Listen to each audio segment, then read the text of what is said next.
Hemos visto las medidas numéricas del centro, medidas numéricas de posición y de dispersión, y por último hoy día veremos las medidas de forma y con eso terminaremos las medidas numéricas de resumen unidimensionales. Bien, las medidas de forma son dos aspectos que se valoran de las distribuciones de frecuencias. Uno de ellos es la simetría y el otro es la kurtosis. Estas medidas de forma lo que buscan es resumir, ¿verdad?, en un número el comportamiento de las variables que estamos estudiando. Es decir, que ese número, ese indicador nos informe de la forma distribucional que tiene la variable. Bien, hay dos tipos de indicadores que vamos a ver. El primero, que en el fondo nos va a ayudar a valorar la simetría, son las medidas de asimetría. Entre ellas hay medidas absolutas y medidas relativas. ¿De acuerdo? Las medidas absolutas M3 tiene esta forma de cálculo que ya la conocemos, ¿no? Se parece mucho a una varianza, solo que la varianza está elevada al cuadrado y en este caso el indicador va al cubo. Y luego hay una medida relativa que es G1, que es la que suelen utilizar los programas porque es bastante más potente su forma de calcularse. Por esa razón se suele utilizar más en los softwares son los que suelen calcularla. De todas maneras, dado que nosotros no vamos a hacer un uso numérico de estas fórmulas, las presento porque hay que conocerlas, pero por esta vez haré la presentación numérica, pero en realidad solo vamos a interpretarlas, dado que el software lo calculará. Entonces, lo más importante es que tanto M3 como G1 tienen la misma forma de análisis, ¿de acuerdo? Obedecen a la misma estructura, por lo tanto, utilizando la interpretación de M3 estaremos igualmente interpretando G1. Entonces, ¿qué es lo que hacen estas medidas numéricas de resumen como indicadores de asimetría? Es medir qué tanto se acercan a una distribución simétrica, ¿sí? Como base la distribución normal. Entonces, si la distribución tomara un determinado valor muy cercano a cero, esta distribución la podríamos considerar simétrica, ¿sí? Como es el caso de la que tenemos aquí.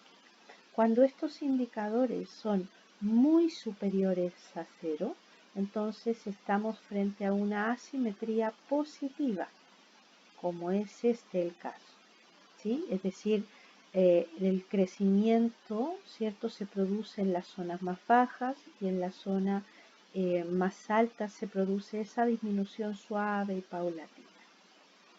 Por otro lado, si los indicadores fueran mucho menores que cero, hablamos de una asimetría negativa, que sería este el caso, donde la mayor acumulación se produce en los valores más altos y la disminución suave y paulatina se produce en los valores más bajos. ¿De acuerdo? De esa manera entonces, dado el indicador de asimetría, podremos distinguir, ¿cierto?, la forma que adopta en términos de simetría esa variable que estamos estudiando. Me ha parecido interesante que aprovechemos de incorporar como elemento de juicio los cuartiles y por lo tanto también la referencia que se hace a los gráficos de cajas. ¿Se recuerdan que los gráficos de caja podíamos construirlos a partir de los cuartiles? Bueno, según la forma que adoptan los cuartiles, dado si la distribución es asimétrica negativa, asimétrica positiva o simétrica, de esa manera también podemos reconocer a través de los gráficos de caja la distribución, ¿cierto?, de la variable que estamos estudiando. Me refiero claramente a esta situación, ¿de acuerdo? Entonces, si nosotros posicionamos el gráfico de caja, ¿cierto? En este caso, la acumulación se produce en los valores más altos, por lo tanto, la asimetría se supone asimetría negativa. De acuerdo, por lo que decíamos recién, ¿no? La concentración se tiende a acumular en los valores más altos. Bien. En este caso tenemos una asimetría positiva donde se tiende a concentrar, ¿cierto?, en los valores más bajos la mayoría de los casos, y unos pocos están en los valores más altos, por eso se produce la asimetría positiva. Y por último, la distribución simétrica, que es equilibrada en su distribución. ¿De acuerdo? Bien. En el ejemplo 23 se plantea utilizar el ejemplo 3 para calcular el indicador de asimetría. Aquí tienen el ejemplo, simplemente es un ejemplo numérico, pero verán que no tiene ningún sentido su análisis. Como ya decíamos, es cada marca de clase menos el promedio al cubo por su frecuencia, ¿cierto?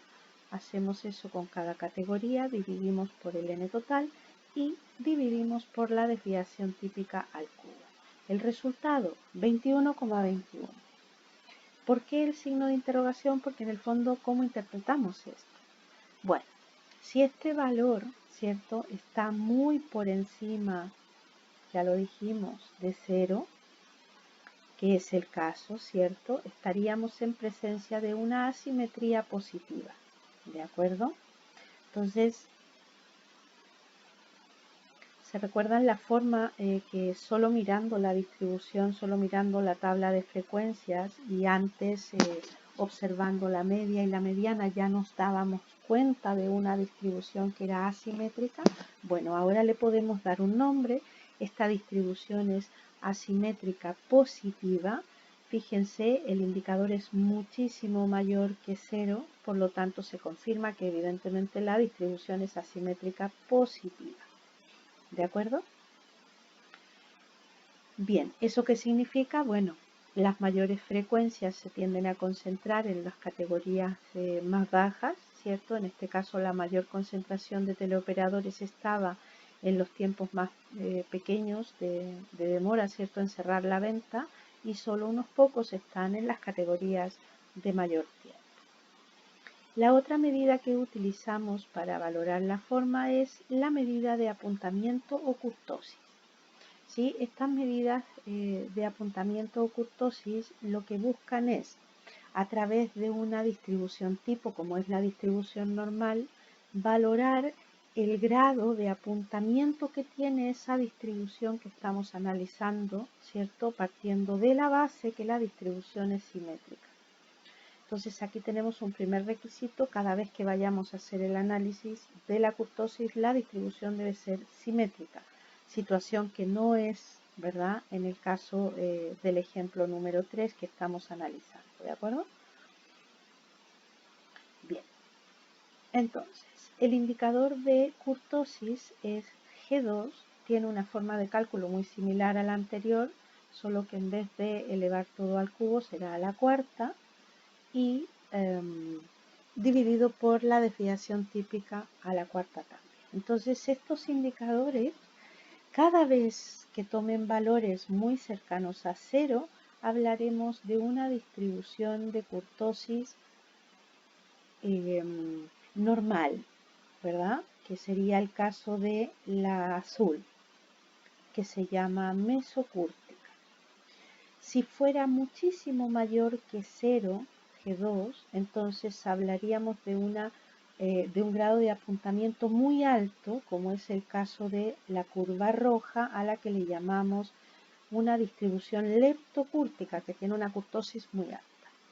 Y por último, si G2 fuera muy por debajo de 0, entonces hablaríamos de una distribución de kurtosis muy baja, como la verde, a la que llamaremos platicúrtica. Entonces, como comprenderán, en la medida que este apuntamiento es más alto, la concentración en torno al centro, que ya sabemos que es el promedio, ¿cierto?, porque al ser simétrica, media, mediana y moda coinciden, y por lo tanto el promedio es un buen indicador. Entonces, en la medida que la kurtosis es mayor, en la base la distribución tiene un grado de homogeneidad mayor, a diferencia de la verde, donde la base es muchísimo más amplia, por lo tanto la dispersión también es muchísimo mayor. ¿De acuerdo? Entonces, cada vez que tengamos curvas simétricas, la kurtosis nos informará del grado de dispersión que tiene en la base y por lo tanto podremos valorar, ¿cierto?, si es más o menos representativa ese valor promedio que tenemos como representante del centro de esa distribución. ¿De acuerdo? Respecto del ejemplo número 4,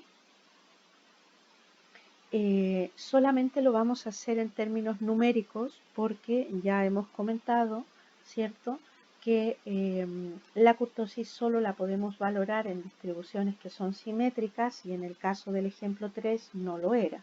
Por lo tanto, en estricto rigor deberíamos decir no podemos calcular la kurtosis porque la distribución es asimétrica positiva y llegaríamos hasta allí. Pero para utilizar el ejemplo nada más una cuestión numérica.